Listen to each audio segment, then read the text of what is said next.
We could just gloss over Hello and it. welcome, No, it's Star Wars important. fans, to this week's live episode of Duel of the Ranks. I'm your host, Brody. This is my co-host, Christian, and our third co-host, who is not in attendance with us tonight, but is virtual, Amanda. How y'all Hello. doing, folks? Doing great. Excited. We finished The We Mandalorian. finished it. We finished The Mandalorian. This is our nice little exclusive pre-show for before the real show for our live listeners. You don't get this. A little pregame. Yeah, you don't get this on if you're a standard podcast listener. You're not gonna get No. all This is exclusive exclusive content for YouTubers. to our number one fans. Yeah. Yeah. Like, and all one of them. All one. You know who you are, fan. We do have some loyal. You know what though? It is fun for me to go and look at our listenership since we've started, and it does ebb and flow based on what show is popular. Like if Obi-Wan's out there, Boba Fett will do better, but we definitely see our loyal listeners. We know you're out there. There is one person out in Germany who has rocked with us since the beginning. So Nice. you know who you are. We Yes, thank appreciate you. We appreciate you.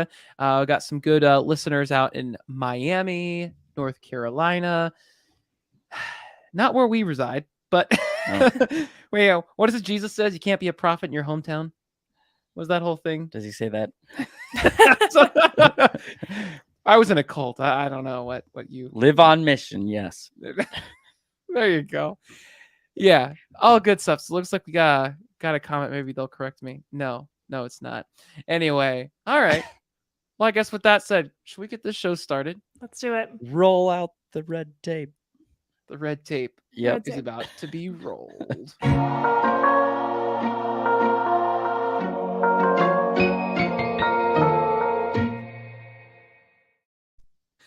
Hello and welcome, Star Wars fans, to this week's episode of Duel of the Ranks, a show where we debate takes so hot that they'd melt a planet with twin suns. My name's Brody, and I'll be hosting this episode with my co-hosts Amanda and Christian as we attempt to discover what story is truly the best from a galaxy far, far away. On this week's episode, we're going to be discussing ranks and hot takes from The Mandalorian Chapter 8, Redemption. By the end of this episode, we'll have a definitive answer on where this piece of Star Wars content ranks amongst the rest. With that, we are going to get this show started. We finished the first season of The Mandalorian, and we have a definitive ranking Yeah. of where it sits. Yes. And it might shock you. It might shock Brody. It hurts. Before people riot, we have substantiated our claims. And you'll just have to go back and listen to each individual episode. Yeah. Well, yeah. I'm hurting, but you know what? Why don't we get into the meat of this episode? Why don't we just get into it? We can talk about our feelings and how we feel about our feelings. And Amanda, what was this episode all about? You know I only have one job, which is to write the synopsis, but this time I'm just going to wing it. Didn't come prepared, but it's the last episode of season 1. So it ends with Mando, Cara Dune, Baby Yoda, and Grief Karga all stuck in what's the planet? Navarro. Okay. Yep, that's the one. And they are held captive by Moff Gideon, who is there to retrieve the baby, and they must escape. It's a baby. They got to go in the sewers. Yeah, the lava sewers. There's a lot of lava. They gotta go to the sewers. We lose a good friend and IG-11. The episode was directed by Taika Waititi, and you see the influence in last week's episode. Gave a little preview. Jason Sudeikis was in that one. He and the other stuff were punching on Baby Yoda. It had good comedy to this. It had good, but it was like light, tasteful comedy in it. It was very appropriate. It danced well with the story, and it didn't distract from the gravitas of the finale.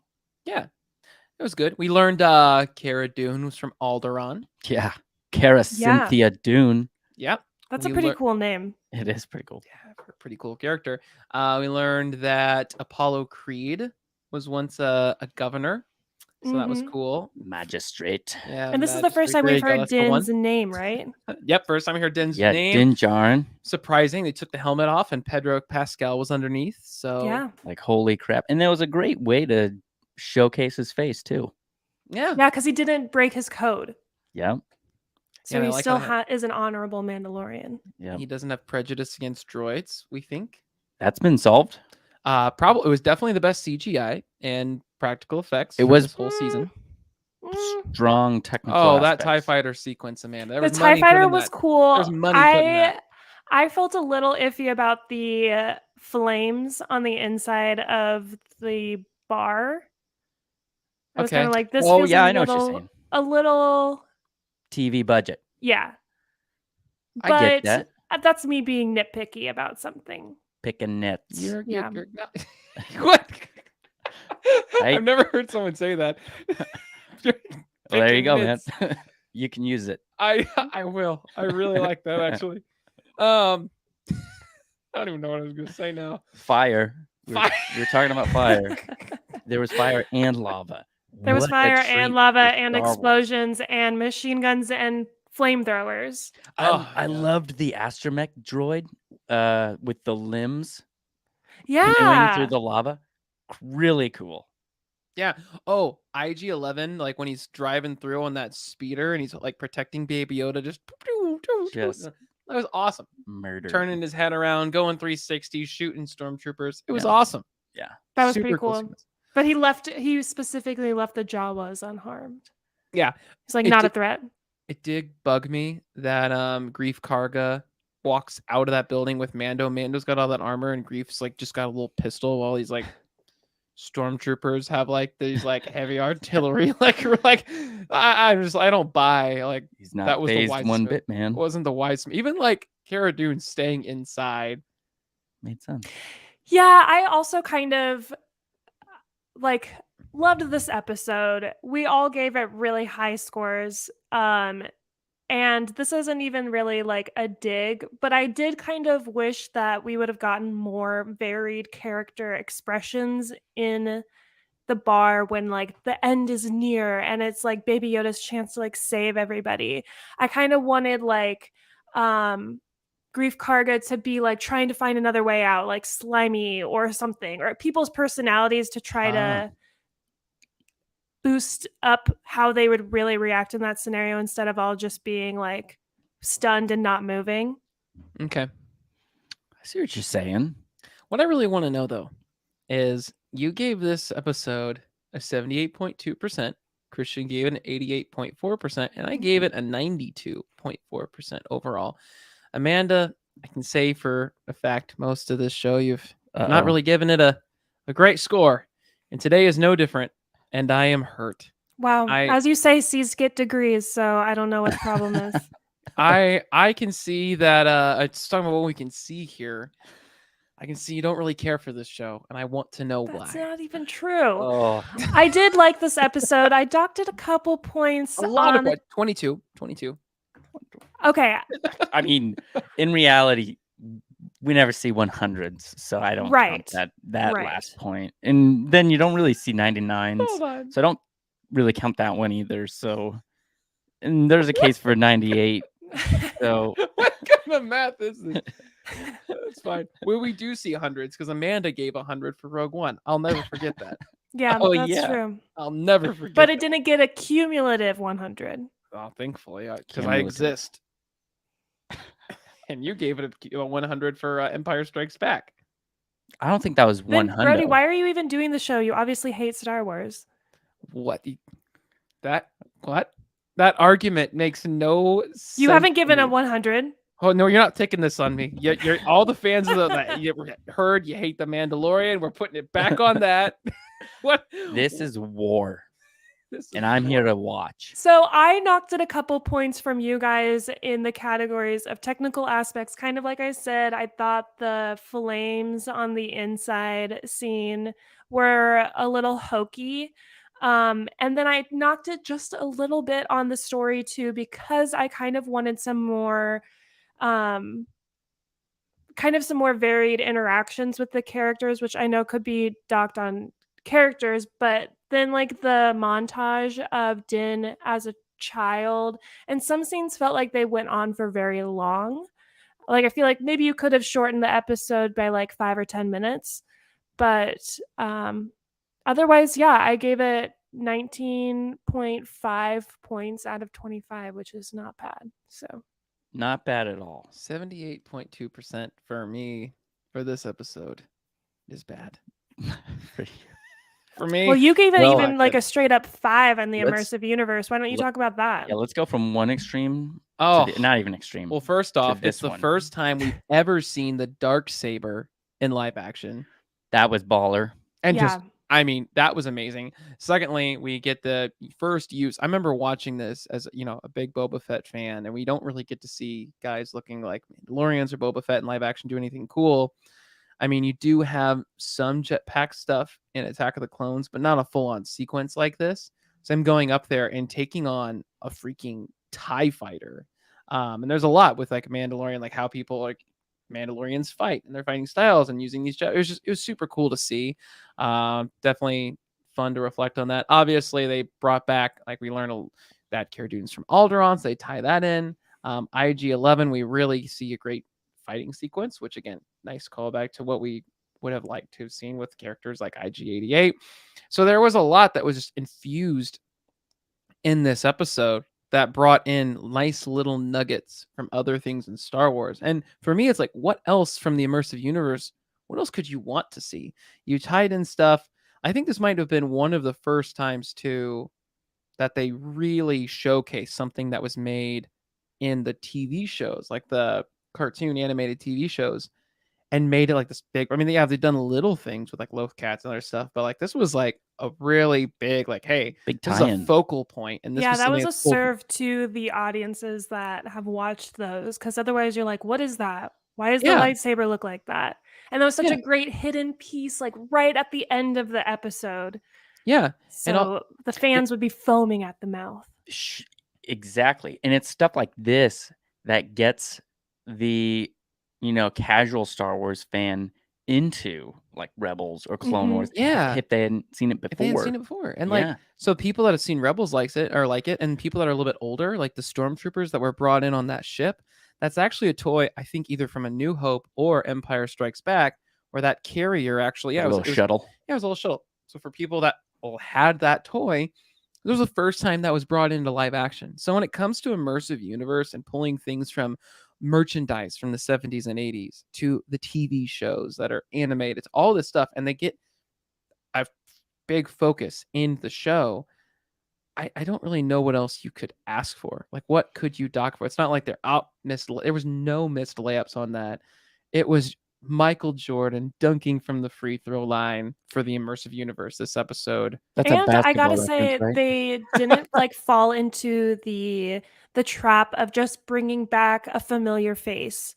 Like kind of what they do in season 2, they like bring out all of these characters and stuff from other eras of Star Wars, and that of course gets people talking about it and tweeting about it and it trending, but they didn't rely on that, and we're able to create a whole new cast of characters for you to be in love with. Absolutely. Yes. And I'm seeing like the highest categories for us were the immersive universe and the music. Not that the other categories had bad scores by any means. But yeah, to kind of piggyback off the whole immersive universe lore conversation, I loved that we got more stuff. Like we got to see Death Watch. We're learning more about these characters, and like each one we get more deep character history with Din Djarin, Cara Cynthia Dune. We're getting stuff with Moff Gideon and B2 battle droids. First time we see them. Yeah, the B2 battle droids, baby. And then it was hilarious. She mentioned like the Mind Flayer, and Grief Karga is like, that's a propaganda or whatever. And I immediately thought, is Borg Gullet a Mind Flayer? Like something like to that. Like, see, I don't know. Borg Gullet. Bring back Borg Gullet. We better get Borg Gullet in Andor. Oh, that would be. Do it right. Do it right. They've messed up his character so many times in the past. I know. Finally get it right. There's a mystery about him. You don't want to share too much. You don't want to mess up those merchandise opportunities. I will say though, getting back to picking nits, I think it was kind of funny are awkward to me when IG left Baby Yoda to go to caretake of Din. John, I'm like, you've been really nursing this Baby Yoda character, and you just now this guy's your priority. Like, where's the transition here? But I understand, like at the end, there was redemption for that or whatnot, but it didn't bother me. It was just one of those things. If I had to critique something, it was like he kind of you're going against your programming. Yeah, he kind of ditched that responsibility pretty especially quickly. Because like Baby Yoda just dropped after he like used the Force, so like he needs caring. Yeah, if there was a time to care, it was that moment. There you go. Speaking of, he got punched several times. He took a couple good hits. Yeah. Also, since we're talking about the opening sequence again, I wanted to call out how, like, yes, they do the banter back and forth. They try to shoot the can and miss a lot, and then we hear on their comms like they're waiting to make the delivery to the Moff, and the person that he's communicating with on the other end is like, he just killed a bunch of his own men. It's gonna take a while. And then he's like, the officer reporting he just interrupted him and got killed, so it's gonna take some more time. So we're hearing kind of in a comedic way off screen how unhinged this guy is and how violent he is towards his own team. But we don't. I was surprised that we didn't see any of that in person. But I mean, there is a lot of violence in this episode. There's like death and explosions and big guns and stuff like that. But it was interesting how they did some of that off screen, which I'm grateful for. Absolutely. Yeah. I thought it nailed comedy pretty darn well. It was funny. Mm-hmm. Christian, why didn't you give it 5 out of 5 stars for the immersive universe? Is it that whole like there is no 100%? Yeah. 99? Yep. It's just not out there. No, 4.5 is what I landed it with. It's respectable. It's very but 4.25 isn't? I mean, come on. That's below a 90. That's below an A, Amanda. That's below an A, so no. These letters, man. It's a B+. These not letters. Acceptable here. Go back to the spreadsheet. Let's see where I actually... The lowest was a 4.2 on the story, which it was definitely... That's my lowest too. More of a... Like, it was a good finale. I think it needed to wrap up some things, but I loved how it still left a lot of things to be desired. Open-ended. It got you excited about the journey ahead, like finding these sorcerers. You've got this now new father-son kind of dynamic between Mando and Baby Yoda unofficially now. Yep. Kind of like blessed by the armor. Like, you've got this now, man. Like, you take care of that child. This is the way. To find a group of She was cool sorcerers. too. She was she armor shattering stormtroopers' helmets. That was like a nice little thing with what we're gonna see very season cool. 2, but this season with it was awesome. Just very brutal. Appreciated it. Thought it looked great. So yeah. Oh, and for the first time, this was the highest ranking music episode for me. I really enjoyed your boy LG's talent here. LG. I think it like epitomizes. It was the most like grand and operatic with what he has done. Like, bringing fresh stuff to Star Wars. Sure. I think they turned it up a notch, turned the switch to an 11 and then made it space operatic, like with that flavor. And I was like, that's what I'm looking for with Star Wars music, man. I love a good Spinal Tap reference. Yeah, I had to throw it in there for Thanks. you. Still never seen it. Never seen it. Well, maybe one day. But what I can see here is that for this episode as a whole, it's oh gosh. It's an 86.33. That's really good. That's our like highest ranking episode. And also ranks higher than a lot of the movies, like as an episode. All right. So for the audience that's wondering, don't kill us, or don't kill me anyway. But season 1 as a whole for The Mandalorian, we have it rated and are ranked with a 75.91%. Cumulative for season 1. 76 as a whole. Round up. So 76% if you want to round up. And that said, so where does that put everything? This is where it hurts. It hurts a lot. But the worst, we've only ranked 4 shows: The Bad Batch, The Book of Boba Fett, The Mandalorian Season 1, and Obi-Wan Kenobi. So far, number 4, we have The Bad Batch at 64.05%. Number 3, we have The Book of Boba Fett at 72.16%. So far, I don't see anything wrong. And the fact that Mandalorian is only 3% above the Book of Boba Fett, y'all were crazy. All right, anyway. Well, they're kind of the same show. Okay, and then The Mandalorian, 75.91%. And then Obi-Wan Kenobi, so far, until we get through Mandalorian Season 2, Obi-Wan Kenobi is number 1 at 78.04%. What? Are you kidding me? Shatter glass. Listen, man. Look, I know Amanda was hating on this show with a lot of her numbers throughout it, but I was trying to tell you. I was trying to tell you week by week. I was like, man, trying to tell us. I don't know if we can go back. And I messed with the numbers beforehand. And even if I gave it a perfect 100%, it wouldn't change a thing at this point. It's too much. There's too much data. We can talk about this. They serve different purposes and they serve different audiences. And I think somewhere Luke from Pod One's podcast just grinning. I know, knowing that I can't change how much I hate this.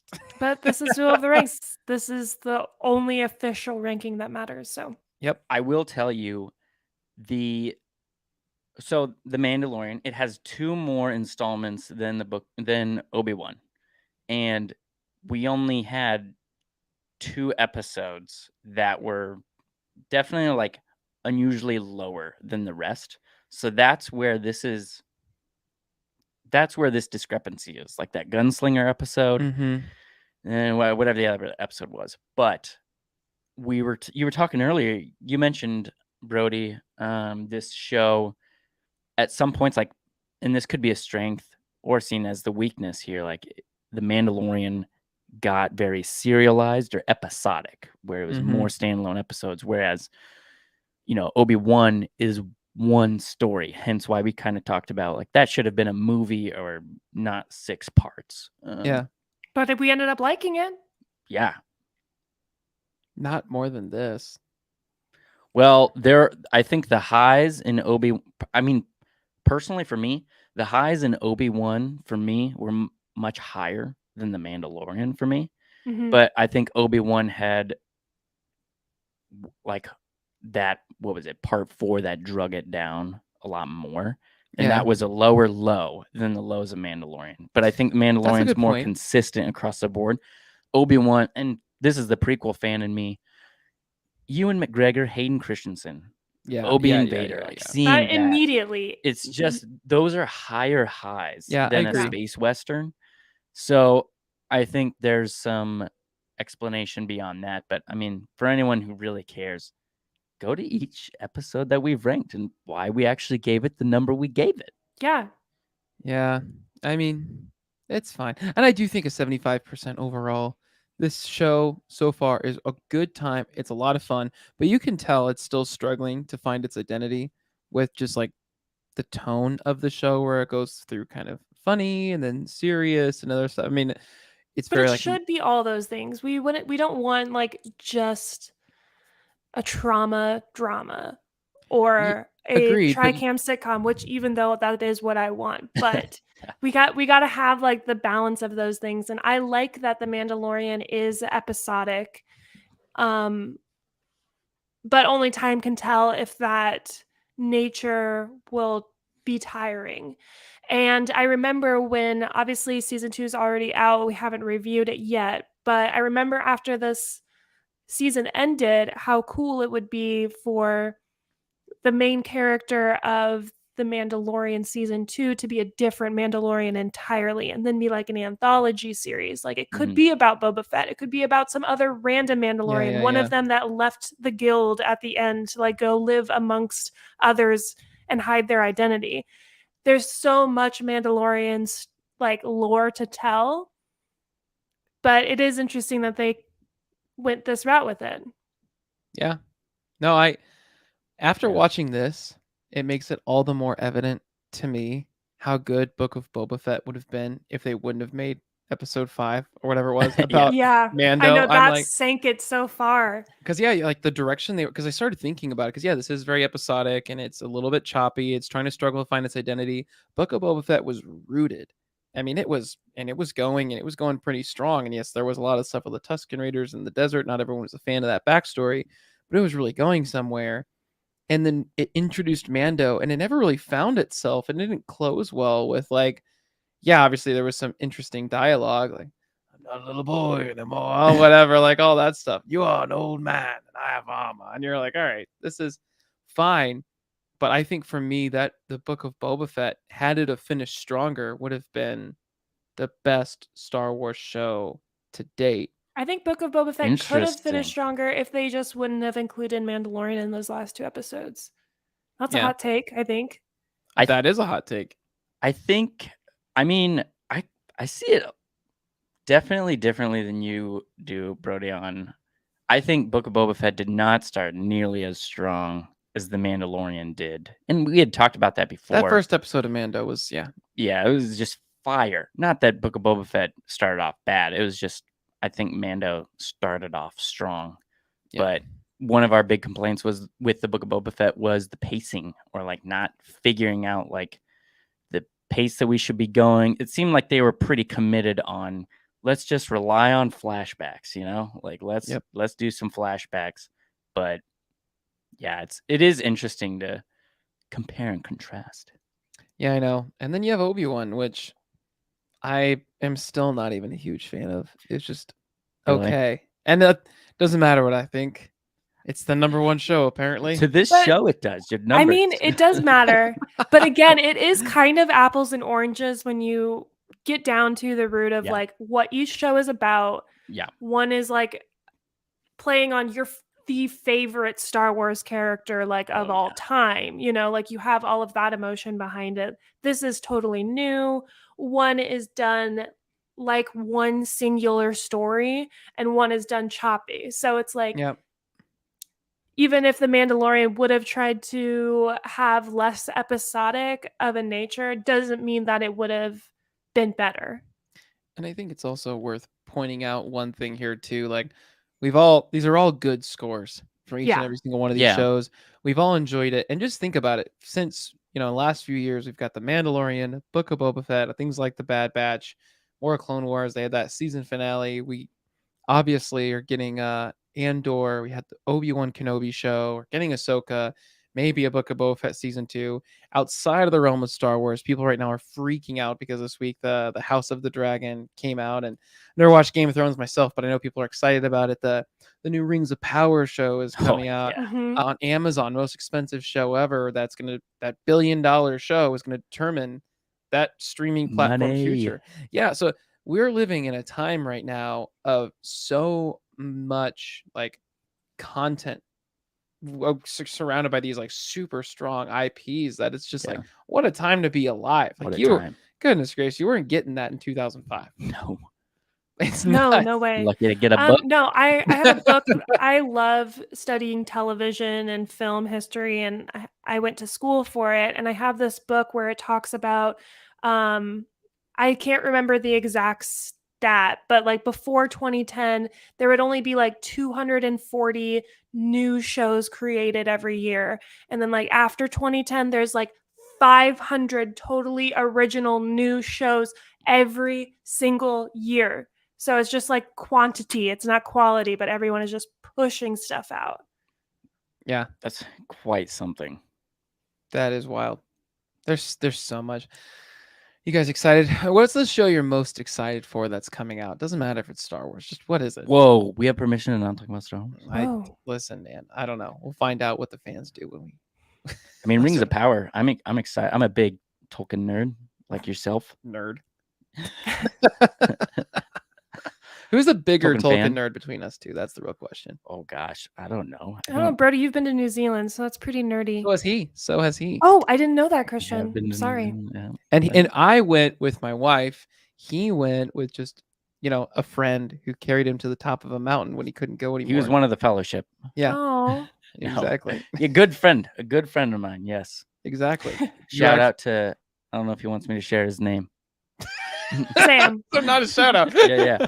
Sam. We'll call him Sam for these. You know who you are, Sam. Yeah. You know what you did. Strawberries. Yeah. I am also equally excited for that show, but yeah, Andor. I mean, that goes without a given. You said we had permission. I'm excited for Andor. I'm more, as far as Star Wars projects go, I'm more excited for Tales of the Jedi. Yeah. And even more so for future projects. Acolyte is like, oh yeah, huge peak of my interest. But as far as non-Star Wars related things, we get a new season of Survivor starting soon, and that's what I'm here for.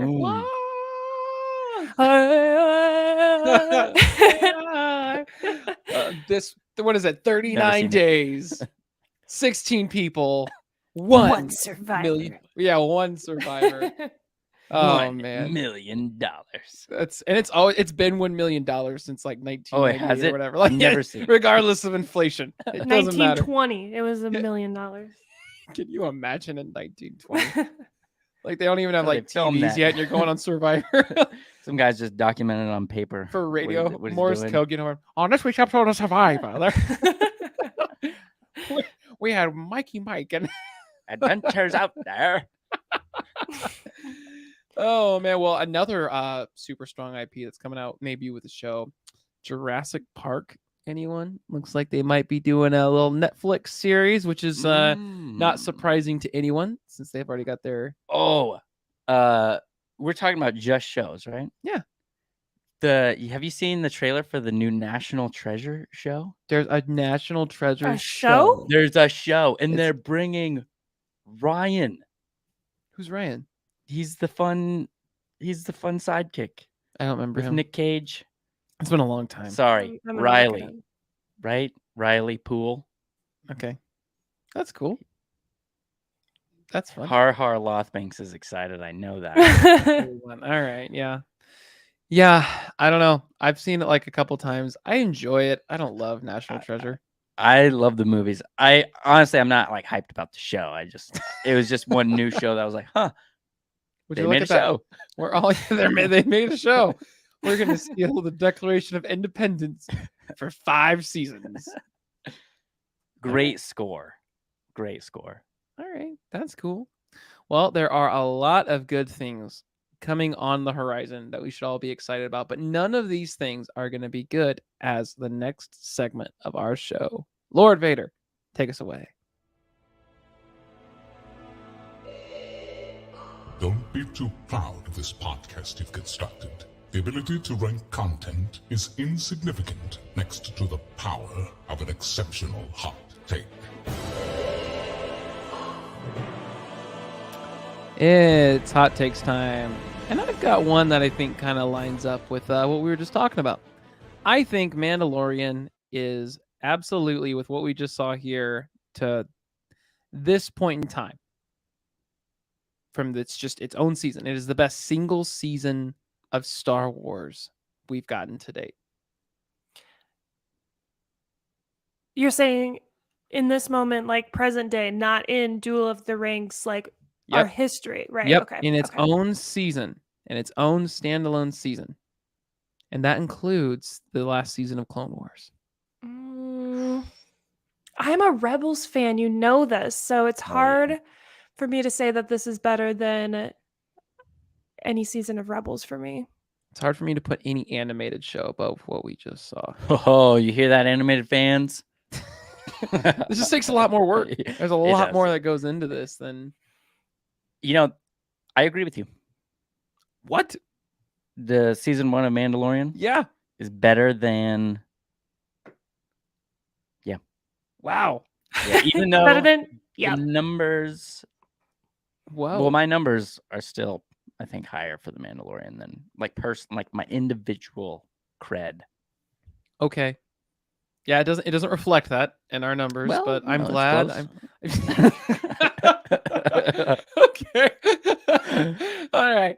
Amanda, what do you think? I disagree. I think of season 2 of Rebels specifically as being a very, very elite season of Star Wars television. So, all right, very elite. At least I was able to cite something like a specific season that comes to mind. So it's not like I'm just like, boo, no. It is. I am excited to rank that, but it's funny. This is my second time watching The Mandalorian. It was very enjoyable the second time around. I've only seen Rebels one time around as well, so I wonder if my opinion will change much after watching that. Yeah, well, if I have anything to say about it, it will. Boom. Ooh. Well, for now.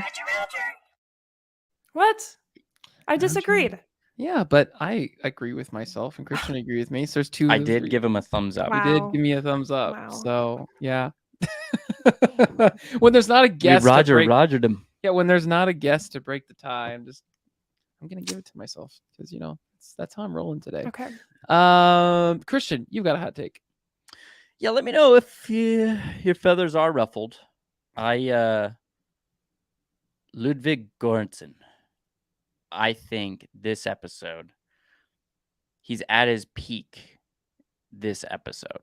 I enjoyed it that much this episode, but I think from what we've seen so far, peaked.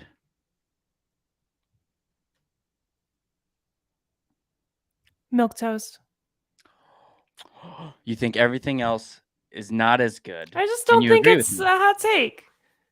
I think Ludwig Göransson popped off the moment he brought out that bass recorder to sample for the main theme. Like once he did that, made a bass recorder an essential instrument in a new Star Wars theme, the dude could have retired right there. Like that is iconic. Yeah.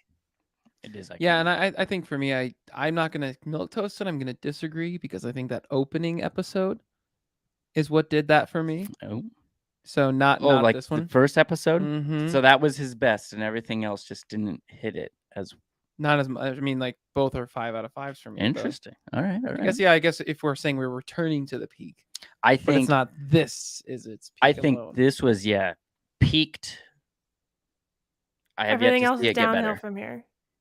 Yeah. Have you seen Black Panther or Creed? Oh, I'm just talking Star Wars strictly. Oh. Okay. Because he's pretty much only done Mandalorian and Star Wars. Well, Book of Boba Fett. I mean, he season has 2. Yeah, but it was someone else. Book of Boba Fett had deep chanting. It did, and I'm still saying. And he didn't even fully compose that. Someone else actually composed. He just was given. He's got cred. Mm-hmm. Credit for it. I mean, he oversaw the process. No, I'm gonna disagree. All right. So, no, that's just confusing. What do we do? What do we do then? What do we do then? All right, you listeners. can play both. You know what? I'm just gonna ask, listener, do you agree with Christian? Put it in the comments section. Was it a hot take? Was it milquetoast? Do you like it? Do you dislike it? We'll give the. Were you offended that I said this is as good as it gets? We'll give the comments about 20 seconds here to see what they say. But now, up, there we go. All There's. right. I think our answers are coming. Agree. Christian. Actually, that makes it more confusing. That makes it more confusing. Wait, agree with Christian. Yeah, they agree with Christian. Blink twice if yes. Milquetoast. Amanda said milquetoast, and I disagreed. So that means Christian gets a. Because we don't know what to do in that case. So I mean, by deduction, it's at least a hot take then. Yeah, it was. Yeah, exactly. By everyone having a different opinion. So that's something. Amanda, you also have a hot take. I do. Look at us, all three of us having hot takes today. My hot take is that the Armorers fight was the best fight of the season. Whoa. Yeah. I don't know. That one just hit really hard for me because she was so stoic with her back turned to them, and a room full of stormtroopers shows up and she's able to take them all out without a gun. Yeah. And the way that whole scene was shot was really cool.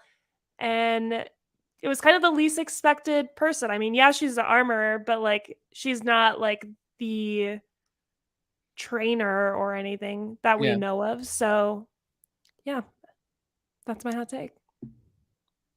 I think it's a hot take, and I think you raise a good argument. I'm trying to replay all the notable fights, like the AT-AT, like Cara Dune fighting Mando. I thought that was pretty brutal. Like it looked like his spine broke. That was a good fight. And then the fight where she's tethered with that electricity with that other guy. Mm-hmm. That was a cool fight, and like using a brawler and her skills and that. So I'm just trying to, I don't know. I'm trying to wrestle with this. What do you think, bro? Oh, I love that first bar fight too, where he's like, what does that guy say? Nanjuta Mando. And it's like, it feels like a very like 80s bar fight, but you're bought in and the guy gets cut in half. That might be my favorite. Was that a fight though? He kind of just owned him. Yeah, he kind of just like, it was like a one shot knockout. He just owned the stormtroopers. I mean, I thought another like nomination for a fight could be when he uses like the whistling birds to take out. That was cool. All of those stormtroopers, but again, like the armor did it without any fancy, flashy. I don't know. I love the TIE fighter fight too. That for me, I was just like, whoa. Man versus machine. That's great. I don't know. It's tough because I do think it's got that shock factor, but it doesn't last like the fight with the TIE fighter does for me. So, I don't know. There was just so many great sequences this episode. You obviously have IG-11 where he's just shooting people on that speeder, which was amazing. Yeah. Sharpshooter him. I don't know. I think I'm going to disagree because I really enjoyed the TIE fighter scene, but this is my number 2. Of the episode or of the season? I'm talking about the season. Of the season. It's my number 2. Nice. I'll give you a thumbs up. I think, yeah, it's a top-notch fight. All right. Heck wow. Yeah. That was the first time I think we've all given ourselves Roger Rogers. Hey, look at us. Christian on a technicality and kind of me on one too. Just on by. Would you look at that? All right. Well, with that said, last segment of the show, let's get it. This is the way to trivia time.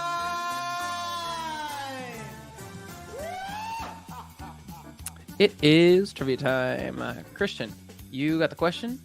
Yes. Yes, I do. In this episode, we learned that Moff Gideon was a former ISB officer. What does ISB stand for? A, Imperial Special Bureau. B, Imperial Spy Bureau. C, Imperial Security Bureau. D, Imperial Shadow Bureau. Oof. Do you know this, Brody? No.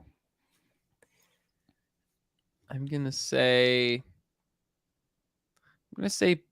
I don't feel like it's B. I was thinking B. It was B too. Yeah, but how many times is the word spy ever used in Star Wars? Like, I feel like D, like the shadow. I'm going to go ahead and say it feels like C, Imperial Security Bureau, but that he doesn't feel like a security guy. That's what I was thinking too. Or is he special, like special ops, But like special bureau. Yeah, bureau sounds like you sit at a desk all day. I'm so glad because I spent a lot of time trying to make it very hard. All right, I'm going to go ahead and say I'm going to go with my gut and say B, knowing in my heart I want to say D, but I'm going to say B. And say I can be convinced that any of them are correct. And I see in the live chat, we have someone suggesting D. So I'm going to be the voice of the people and choose D. It's probably D. What is it? It is C, the security. Oh! He's so boring. He's so vanilla. He was probably Security Bureau? That sounds like a mall cop. Yeah, he was. I will say, mall copish follow-up bonus question. I don't think we should allocate points for this. However, can you name another ISB officer in the Star Wars universe? No. Oh, Iden Verso. Maybe. Is that? I'd have to check Wikipedia. I said that so confidently. Hold on. You're probably right, but I had a different one in my mind. Alexander Callis. Agent Callus. Agent Callus. Okay. That Fulcrum. Yeah. Nice. He was ISP, man.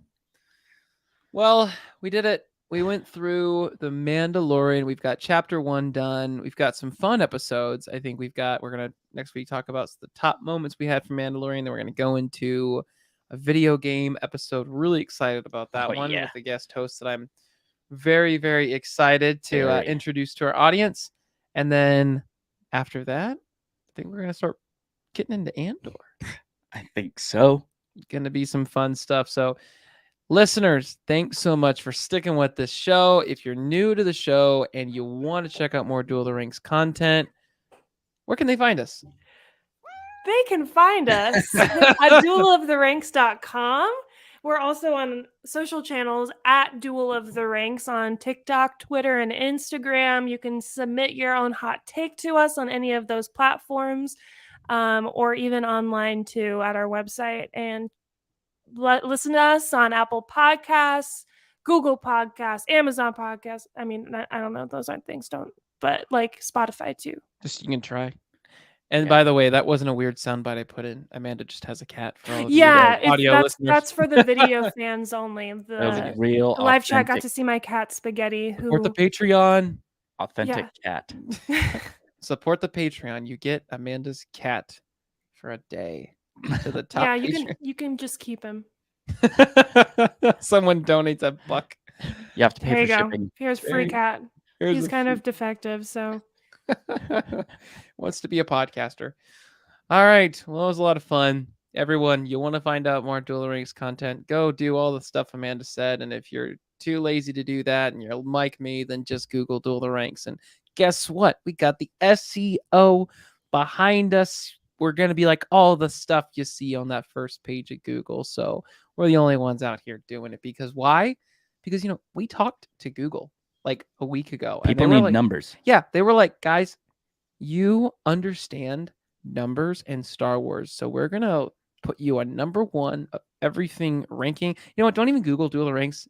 Just type in rank on Google and we'll be just rank, and you won't find us. Actually, no one at Google's talking to us, but you know what? Try it anyway. See how many pages back we are.